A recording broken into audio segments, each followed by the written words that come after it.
Entonces tuvimos que construir nuestros instrumentos, aquí tenéis llenos de colorido.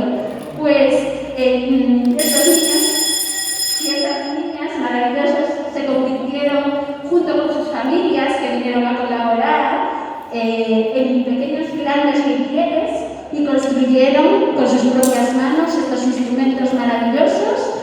Los construyeron con muchísimo cariño y los pusieron a su gusto. Veis que están llenos de colorido. ¿Los podéis enseñar? A ver los instrumentos tan maravillosos que hicisteis. Preciosos, ¿verdad? Os dio mucho trabajo hacerlos, ¿verdad? Pero lo pasasteis bien también construyéndolos. Bueno, pues...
perfectamente. Un aplauso para ambas. Bien. En esta canción es muy importante que sepamos al patrón o la punta, ¿verdad? Además, en esta canción, todos muy atentos que vamos a empezar.